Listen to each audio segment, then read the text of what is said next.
Hello there. It's me, Twin Sons. It's been a while. I haven't posted on YouTube in a bit, but I'm still pretty active on Twitter and playing a ton of Star Wars Unlimited.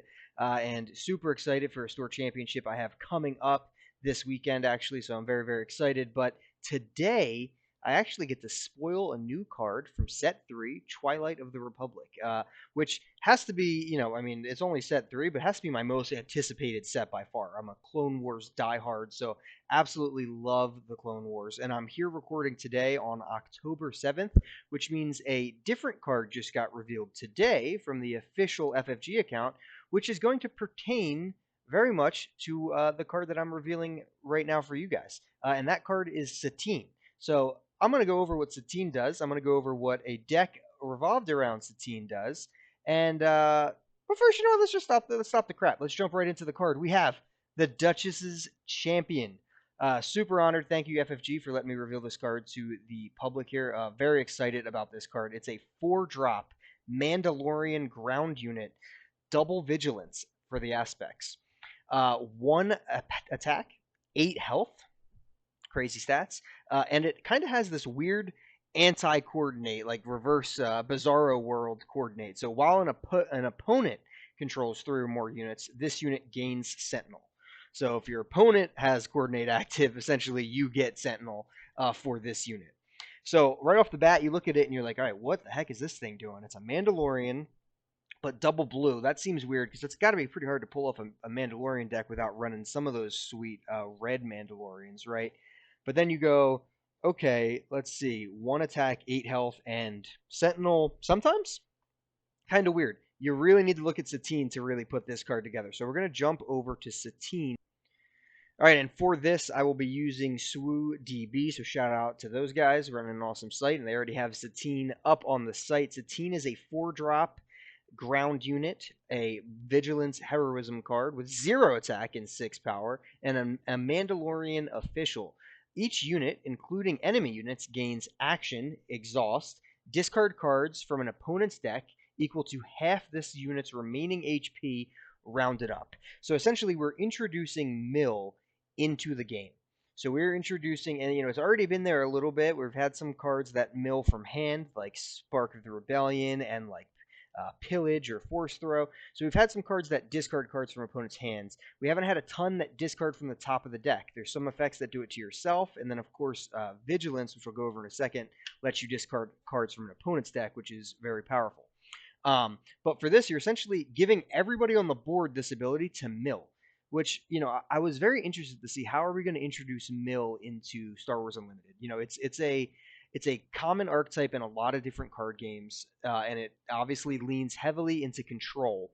So it can feel really bad to play against sometimes. So I was very curious to see how are we going to do this. And I think with these 2 cards, between Satine and the Duchess's Champion, I'm pretty excited about it. So Satine, what you can do is essentially allow all your units to value their health stat more than their attack stat and mill the opponent's deck. But just by playing Satine, your opponent now has access to that same ability. So if they are weak on attack and high on health, they have the ability to mill you, which essentially could backfire a little bit. Beyond that, Satine could easily just get attacked. 0 attack, she's not hitting anything back, and she could take damage quickly. So it's like you really got to work for the mill here. You have to have the unit on the board, and then you have to exhaust your other units without attacking and use this action. So I really think it's a pretty cool and balanced approach to mill. Obviously, this is way too early for me to tell, but I think it's a pretty cool way to do it because I just don't feel like it's going to be super oppressive. And I think it's going to have some really cool play arounds for the opponent. I think you're going to be able to get this off in a few different ways that's going to be brutal for opponents. And I think it actually gives Heroism some finishing power that they haven't always had. Luke is the big finisher, but if all of a sudden all your units can just mill the opponent's deck, everything becomes a semi-finisher, right? And we should reference milling in this game. You don't automatically lose when you have no cards, but for every card you go to draw or discard, you're going to take 3 damage to your base. So you're eventually going to blow up that base, which is great. All right, so Satine is here, super interesting, and she comes with the Duchess's Champion, who is a 1/8. 8 health is huge. You can exhaust that, and then mill 4 cards off the opposing deck. They're both Mandalorians, so you could run the Armorer if you wanted to give them both shields to keep their health high.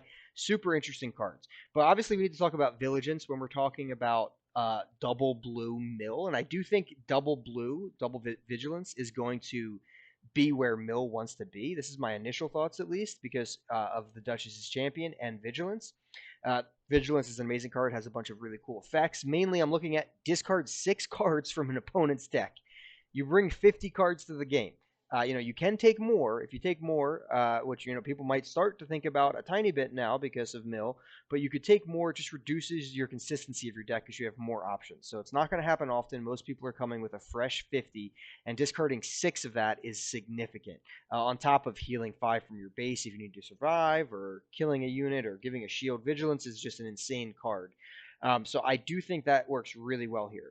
But there's 2 other cards from this newest Twilight of the Republic set that are coming out that I want to highlight too. The first up is Luminara Undali. So at first I kind of looked at Luminara and I said, well, she's not Luke, so I'm not super interested. She does a little bit of different stuff, but she's not Luke, who's got Restore 3, kill something when it comes down, good stats, etc. But now all of a sudden that 9 health on Luminara kind of seems pretty cool. That's Exhaust and Mill for 5. That's significant. That's almost as much as Vigilance is milling for one card. So Luminara here is a 4/9 coordinate grit. So that means you get that grit if you have 3 or more units out, but if you're going to mill with it, you don't really care to have coordinate. So even if you don't have coordinate, it's not bad. That being said, remember, our goal for milling is getting their deck thinned, and then that's going to deal the damage to their base when they run out of cards. So also having grit on Luminara, if she does get to a significant attack stat, she can just punish the base after that, which is really cool, to finish off the attack instead of doing additional milling. It really depends on how much health she has left in that situation, right? If she has 1 health left, well, then she's a 12 attack if you have the coordinate up. So it really does depend. I just think it's an interesting synergy. But that being said, the when played, choose a base heal 1 damage from it for each unit you control is really sweet. So that'll let you kind of stabilize your board a little bit and have a 9 health attack. She still might not be as good as Luke in this deck. I initially wrote her off pretty hard because Luke exists, but I kind of see a little bit of a something here for Satine decks, at least. But the last card I want to talk about, individually at least, for this reveal of the Duchess's champion is the new Obi-Wan hero, who is a 6-drop 4/7 when he flips, but his action on the hero side is heal 1 damage from a unit. So Satine requires you to have a bunch of healthy units. Obi-Wan heals damage from a unit. They're a match made in heaven, just like in the show. So that's really fun. And then when he does flip, you can actually see he's a 6-drop 4/7, like I said, but he comes in with Sentinel right away. That's huge because you can protect Satine and you can protect your other higher health units. And then on attack, you can heal damage from a unit, and if you do, deal damage to a different unit. That, again, will keep your units healthy. So right off the bat, I'm kind of thinking I like Satine, I like this Obi-Wan, and I like Vigilance, and I like Double Blue. You could play some funny stuff. So all of that's coming together as I'm revealing this card, and my friend Brian from the Golden Dice podcast says, hey, take a look at this deck I made.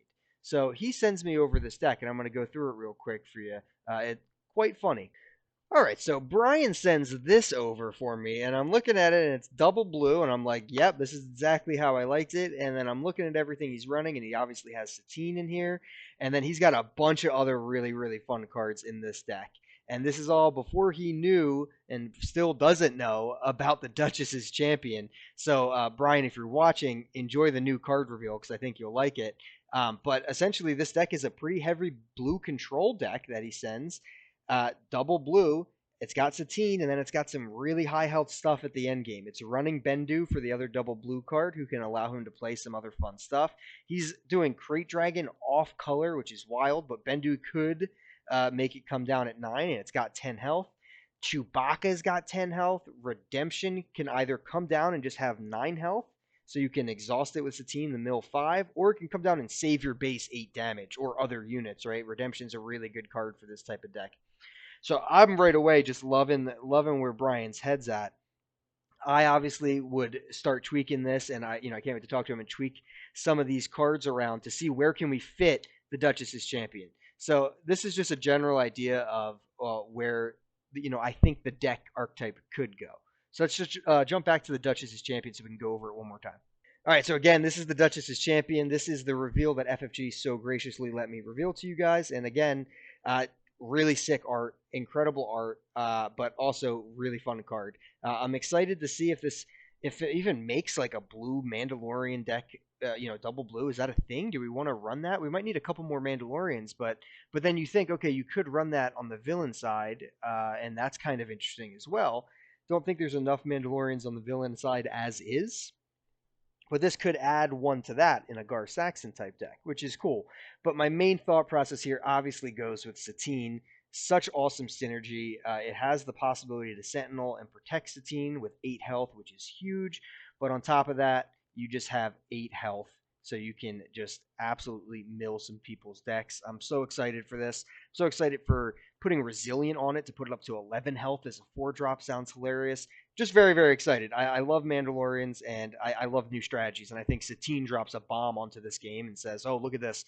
A whole new type of a deck archetype, right? It's control, but it's on hero side, and the payoff is not about just dropping a Devastator or a massive unit. The payoff is slowly churning away and milling your opponent's deck. Super excited about it. Make sure you pick up some packs and boosters of Twilight of the Republic once it drops. I am so, so excited to pick up my 5 or 6 boxes that I'll end up getting, and can't wait to pull things. Definitely going to be chasing a hyperspace foiled version of the Duchess's Champion. And once again, thank you to FFG. Shout out to Brian from Golden Dice. Check those guys out if you haven't already for that awesome deck that he sent. And until next time.